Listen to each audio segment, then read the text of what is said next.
preview to the Genk Liverpool match tomorrow night at Anfield.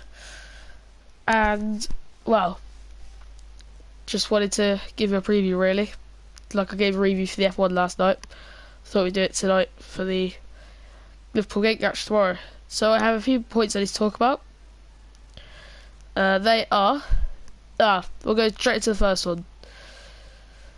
And that is the preview, okay? So, we will have Liverpool versus Genk at Anfield.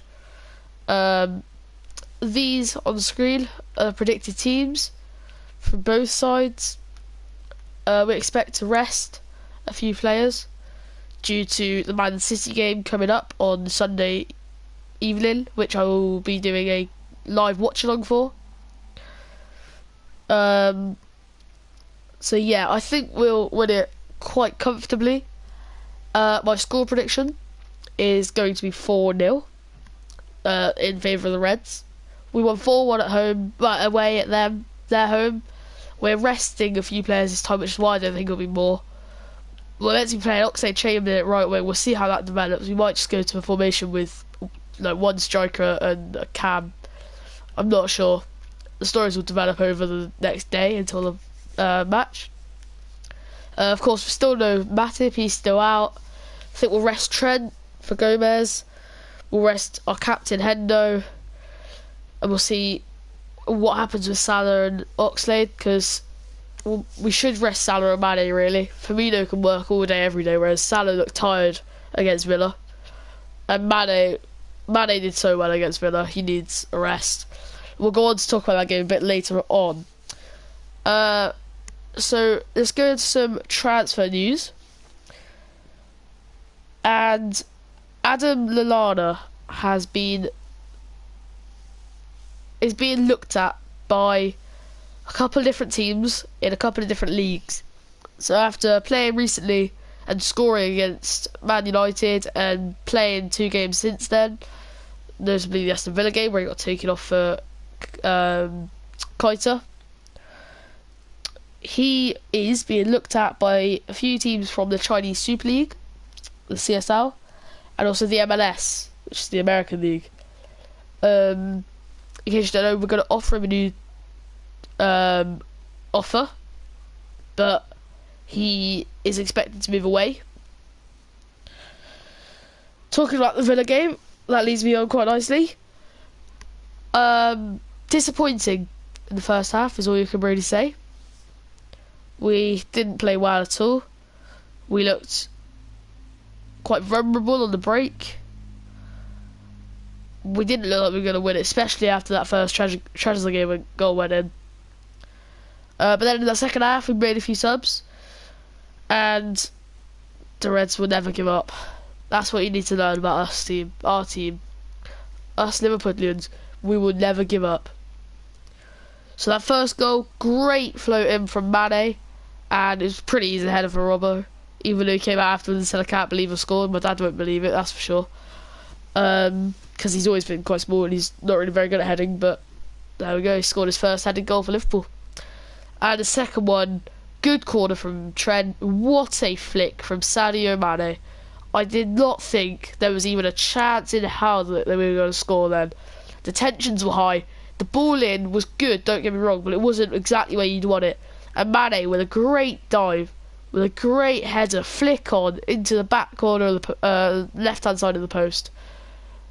What a goal. So yeah, that really summed up our second half, because we were definitely a bit more dominant in the second half. We deserved it. We were looking for that equaliser from the very start of that second half. Villa defended well though. We had something like 25 shots and only 6 on target. We were forced to shoot from positions we didn't really want to because Villa were blocking every option. And they were hitting us on the break well. They looked quite dangerous. We didn't really know what to do. But the talking point of that match was definitely 27th minute, Bobby Firmino scored a goal and VAR ruled it out.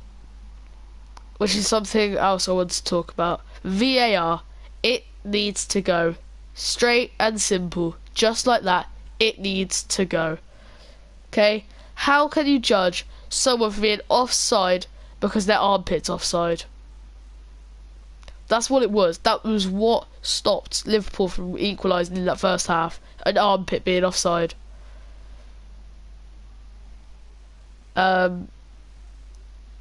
Yeah, I'm without words for that. The fact that you can say that it shouldn't be a goal because an armpit was offside. Yes, the linesman did flag it for offside first. Yes, it wouldn't have mattered whether VAR was there. But the fact that they've deemed it offside because of an armpit, that's what is not right. It's inconsistent. It takes away the free flow that football should have. It takes the excitement away when you score a goal. You can't celebrate straight away because you think, oh no, is there going to be a VAR check? Is it going to be disallowed? And that's the issue that comes with it. Yes, we want it to be fair. Yes, we want it all to be the same. But at the same time, it's not going to be.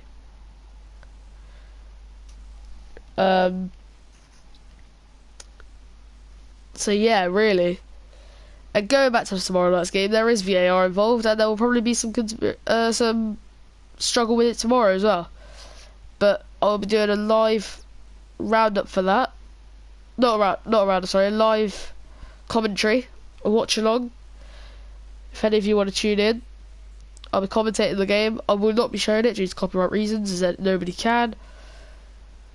The new deal with Nike has come through after the court case. The long, hard fought one against Standard Chartered. Or Charter Red, whatever it is. And there have been 16 different concept kits, and some of them look really nice. The ones that were leaked on Info and Current Aeroswift template by Scouted FC looked really nice. The main red one, then the black and grey stripes, and the green away kit. I did like that. But yeah, I'm liking this green kit as a third kit. I don't like the plain black ones. I'm not a fan of those, especially the ones with like the gold on them. They just don't look very right. They don't look good at all. The yellow ones with the red stripe down them, that's like our older way kit. That's not bad. Whereas this green one, I don't know what to say about it. It looks amazing. It's the third kit. But at www.footyheadlines.com, go check them out. It's a great kit. It's green, dark green with white pattern on it. And that is something that's really taking my fancy, that is. Other than that in the news, if we're going to go and round up the Prem, City were lucky. So were we. Can't really say a lot. But yes, City were very lucky that foul to Walker. Walker was there at the right time, at the right place. Nothing else about it, really. They also went 1-0 down to Southampton. Oh, at Man City, I may add, at the Etihad. Southampton scored in the 13th minute through James Ward-Prowse. A rebound from an Ederson mistake. Definitely think he should have caught that. Other big news was yesterday's game. Everton versus Tottenham. Dele Alli put the visitors up in the 63rd minute. A decent goal. But then the main talking point came in the 79th minute, where Heung-min Son lunged in, stuck his foot in front of Andre Gomez, who then went into Aurier, and Aurier's foot contacted the ankle, and he went over on it, and the ankle completely snapped. It was not nice to see. Heung-min Son got upgraded from a yellow to red after the referee had saw what had happened to Gomez. He was stood on the pitch crying after what he'd done. He went down the tunnel in tears. And then about 20 minutes later, after all that had happened, it got to the 90th minute, and it was revealed there would be 12 minutes of added time. And then the crucial moment came in the 97th minute, where a ball was whipped in, and Davinson Sanchez had two to defend. He could only defend Calvert-Lewin, and that left a free header for Cenk Tosun, who put the home side one each. Elsewhere yesterday, Leicester won 2-0 away at Crystal Palace. Goals from Sancho and Jamie Vardy in the last minute. They've back up to third, doing well this season. They've overtaken Chelsea on goal difference. Arsenal sit 6 points behind them, with Sheffield United only one behind them. That would be an interesting turn of thought if Sheffield United can actually take a European spot, although we are still early on. We only played 11, of course. That draw means that Tottenham only stay 11th after moving back up from 14th, which they would have done if they'd have lost that game. Man United sit on the same points as them in 10th with one more goal difference. And the shock really comes from the fact that Bournemouth, Sheffield United, Brighton, Crystal Palace and Leicester are all in the top 10.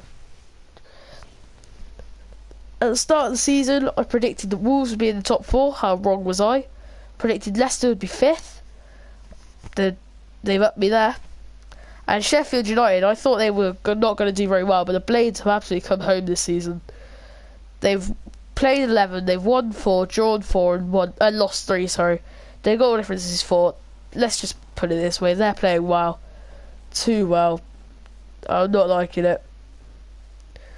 Although I am liking a bit of change actually in this league. It's what we need. We don't get it that often. But it's going to be interesting this Saturday when Tottenham play Sheffield United in the new Tottenham stadium. The two games on TV on Saturday are Chelsea versus Crystal Palace and Leicester versus Arsenal.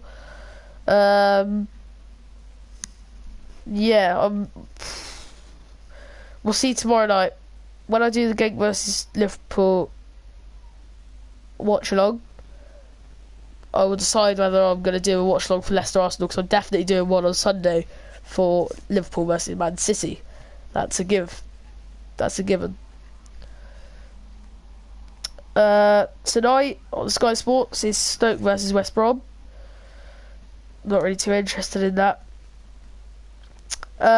And yeah, I think that's going to wrap it up. Team selection, we'll see in the coming days whether that stays the same.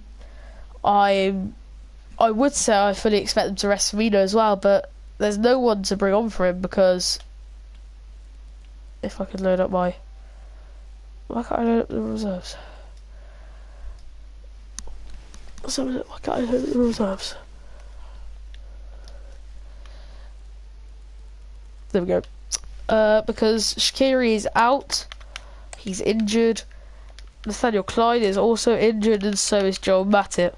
So, other than our two main players that need to be rested for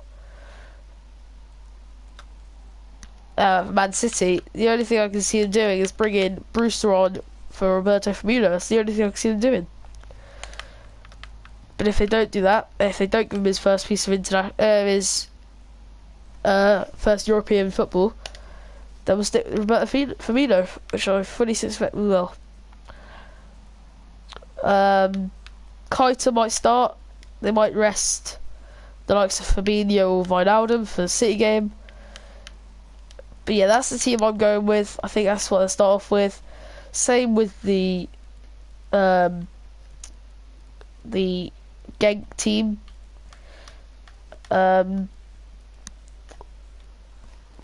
Should be an easy 3 points. If Liverpool win this, then we are guaranteed going through, or is it pretty much guaranteed? So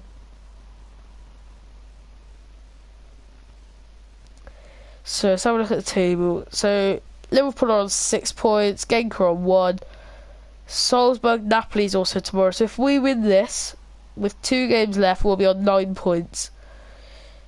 It depends on the Salzburg-Napoli game. If Napoli beat Salzburg, then we are definitely through if we win tomorrow night. And Salzburg are away to Napoli. The last game they had, Napoli won 3-2 in Salzburg. So I'll fully expect Napoli to take the 3 points and put us through to the round of 16.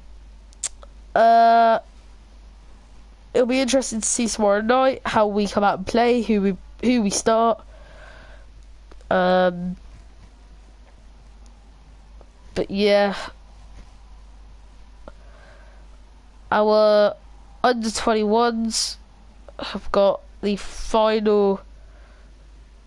No, never mind, they're already out, aren't they? Never mind, our under 21s are already out of the FA Trophy. Yeah, we've not done well in that group. Yeah, we've already played all 3 of our games. So we'll see how we do tomorrow night. We'll see who we rest for Sunday, which needs to be our priority. And I'll see you guys tomorrow night. Thank you for watching, and goodbye.